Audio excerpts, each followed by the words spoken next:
Oke teman-teman, Assalamualaikum warahmatullahi wabarakatuh. Ketemu lagi bersama Obrolin Unamin bersama saya, host Teguh Hidayat Iskandar Alam.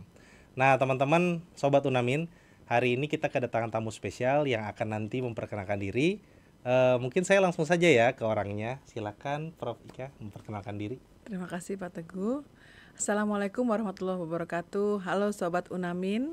Perkenalkan, nama saya Asosiat Profesor Dr. Ika Safitri Windiarti, Sarjana Teknik, Master of Engineering, PhD. Saya adalah Dekan atau Dean Faculty of Business Management and Information Technology, University Muhammadiyah Malaysia atau UMAM. Jadi UMAM ini adalah salah satu perguruan tinggi Muhammadiyah atau PTMA yang dimiliki oleh Muhammadiyah Indonesia yang didirikan di luar negeri, yaitu di negara tetangga kita di Malaysia. Nah, mantap. Kebetulan Prof. Ika ini adalah profesor supervisor saya di S3. Nah, teman-teman, ini kita akan ngobrol-ngobrol asik nih. Karena kebetulan Prof udah sampai sini, saya mau nanya-nanya nih Prof. Kan tadi fakultinya itu adalah Business Management and Information Technology. Betul. Itu punya berapa prodi? Terus mungkin bisa jelaskan sedikit saya tentang masing-masing prodinya. Silakan Prof. Jadi seperti namanya ya, Faculty of Business Management and Information Technology, kita ada dua prodi. Yang pertama adalah prodi Business Management. Jadi prodi Business Management itu memfasilitasi teman-teman yang akan studi PhD dengan background pendidikan bisnis dan manajemen. Kemudian prodi yang kedua adalah Information Technology, yaitu prodi untuk memfasilitasi calon mahasiswa yang akan menempuh studi di bidang IT. Begitu.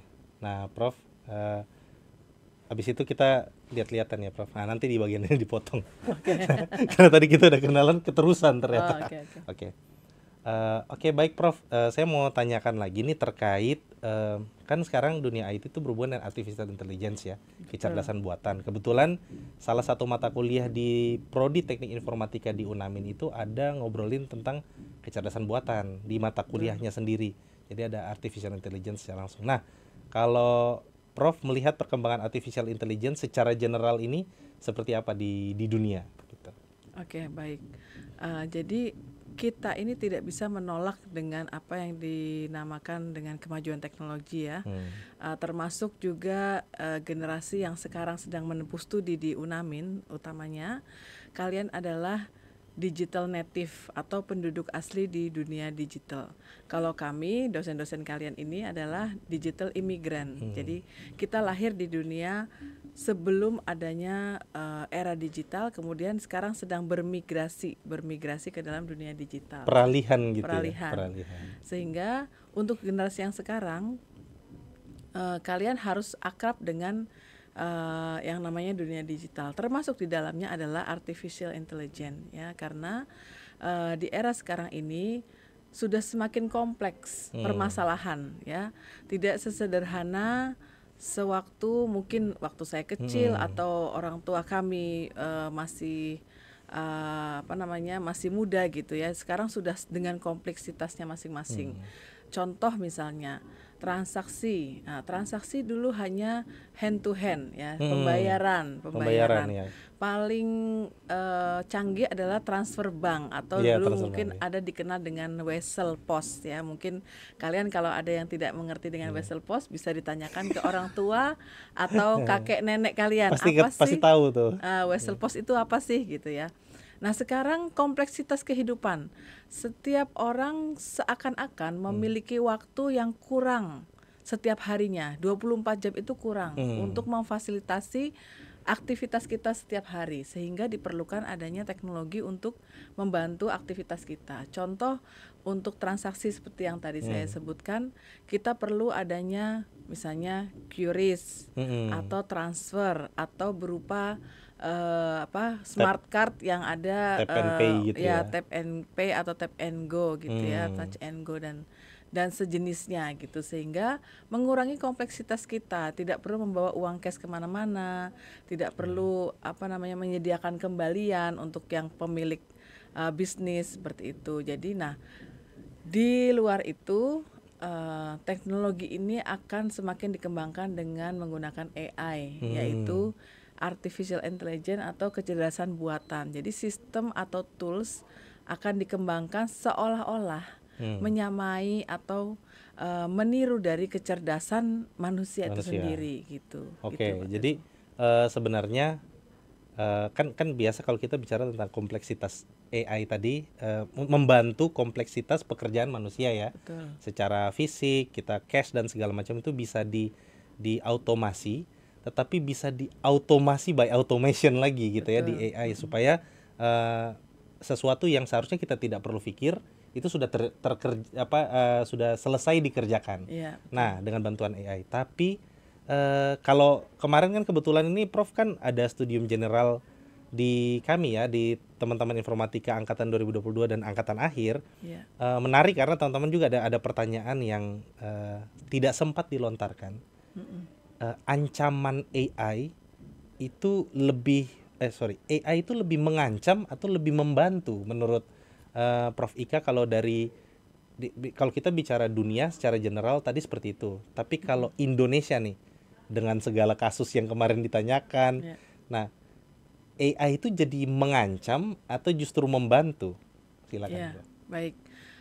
Jadi kita mungkin sudah sering mendengar bahwa teknologi itu seperti dua sisi mata uang gitu ya, atau dua sisi mata pisau juga bisa dibilang seperti itu.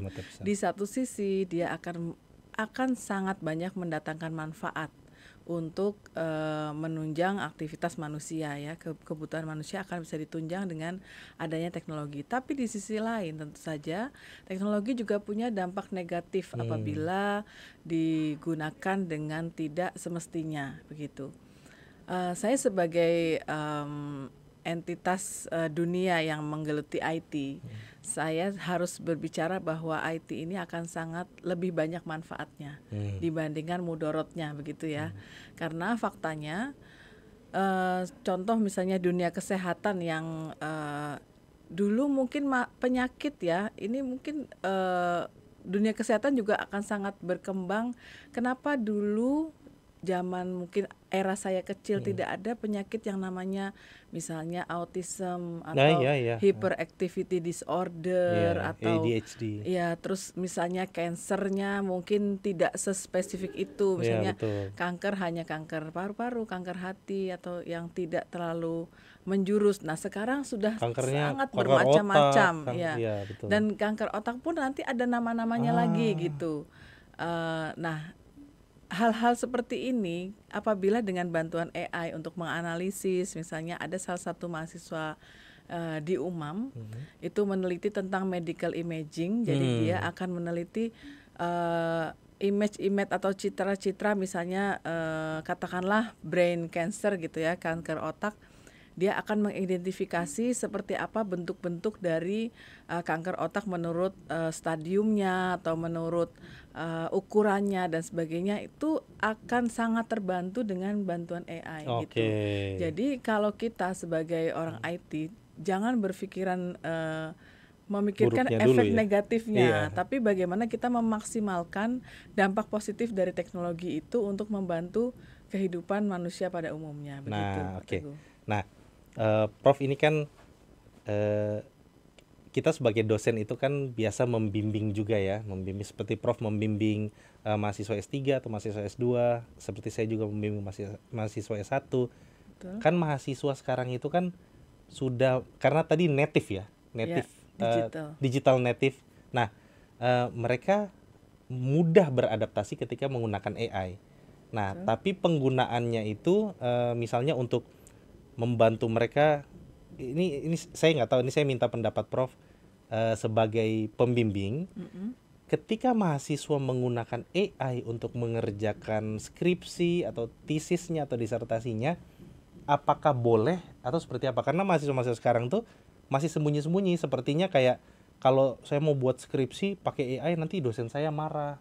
Itu benar atau tidak? Itu gitu. Ya, nah ini lebih ke ranah kebijakan sebenarnya. Jadi karena saya dosen di Malaysia, saya boleh untuk boleh tuh maksudnya bisa ya. Ya, bisa.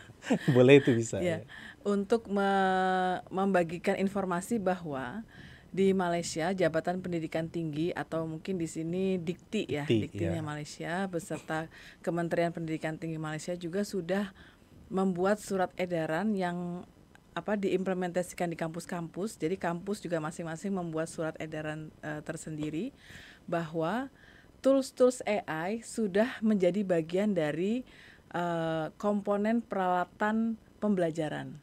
Gitu.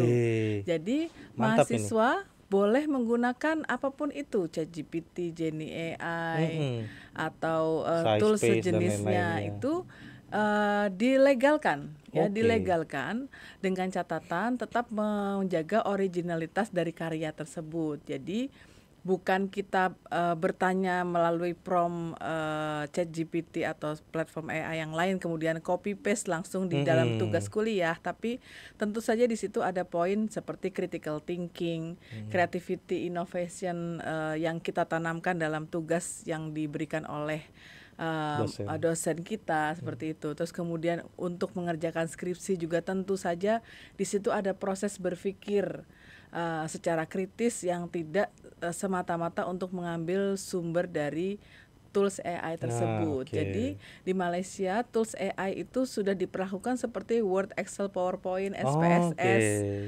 R atau software apapun itu gitu. Tapi tetap terjaga originalitas dari proses berpikir mahasiswa tersebut begitu. Baik.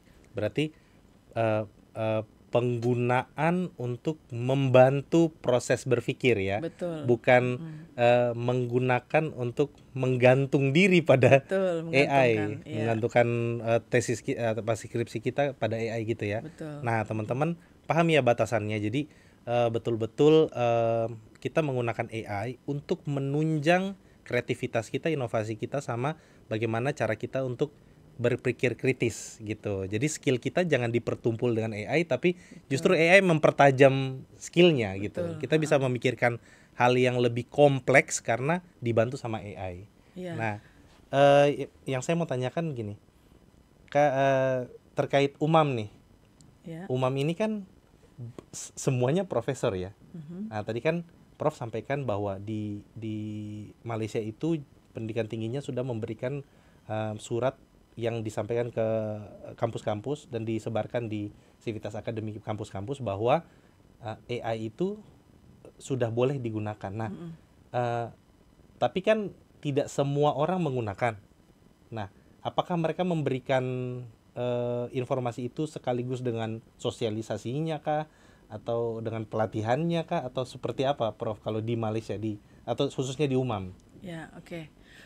Kita bicara secara makro dulu ya, di tingkat kebijakan pemerintah di Malaysia. Kemarin sudah sebagian saya jelaskan di Stadium General yang dilakukan di informatika bahwa secara di level pemerintahan, di level pemerintahan pusat gitu ya, Malaysia dengan platform My Digital sudah membuat framework digitalisasi secara nasional bahwa setiap warga negara harus menguasai AI atau memiliki literasi digital. Nah, kemudian untuk pelatihannya pemerintah memang menyediakan pelatihan terutama assessment terlebih dahulu. Jadi target 100% pegawai kerajaan atau mungkin kalau di sini PNS atau ASN itu tersertifikasi untuk penggunaan AI. Jadi ada 2 sertifikasi AI di sana. Yang pertama adalah AI awareness, bahwa orang yang mengambil sertifikasi tersebut sudah aware atau sudah menyadari keberadaan AI untuk menunjang aktivitas dalam kehidupan. Yang kedua yang lebih advance lagi itu namanya AI kompetensi. Jadi sudah memahami tools dan mencoba menggunakan tools AI yang berkaitan dengan jenis bidang pekerjaannya. Selebihnya pemerintah memberikan petunjuk untuk siapapun yang akan menggunakan AI secara spesifik, misalnya accountant ya. Accountant itu dia ada tools yang menunjang pekerjaannya silahkan untuk mengikuti course tersebut. Atau misalnya data scientist atau data engineer, itu juga akan disediakan fasilitasi untuk mengambil course yang sesuai dengan bidangnya. Begitu. Oh, mantep banget ya. Indonesia udah belum ya ini? Mungkin ya, gimana kalau di Indonesia? Kita harus optimis bahwa Indonesia juga akan ke arah sana gitu. Jadi dengan adanya informasi, sekarang kan eranya informasi ya, banjir informasi. Informasi tentang bahwa Malaysia atau negara lain itu menduduki peringkat kesekian gitu, lebih tinggi daripada Indonesia dalam hal ketersiapan teknologi, harusnya memotivasi pemegang kebijakan di pusat untuk juga mengejar ketertinggalan kita tersebut gitu. Jadi, nah sebagai warga negara, apalagi kita adalah orang IT, kita harus optimis gitu. Kita mulai dari diri sendiri dulu. Ya, kita mungkin bisa memberikan pengetahuan dasar tentang literasi digital di lingkungan kita. Kalau di sini bilang apa, pace-mace gitu ya. Ya, pace-mace, kaks, diks. Ya, pace-mace kita, misalnya ada yang belum mengerti tentang dunia digital, atau mungkin karena Indonesia ini luas ya, di kampung-kampung mungkin belum banyak orang yang akrab dengan touchscreen, HP touchscreen. Kita mulai dari hal-hal simpel tersebut. Gitu.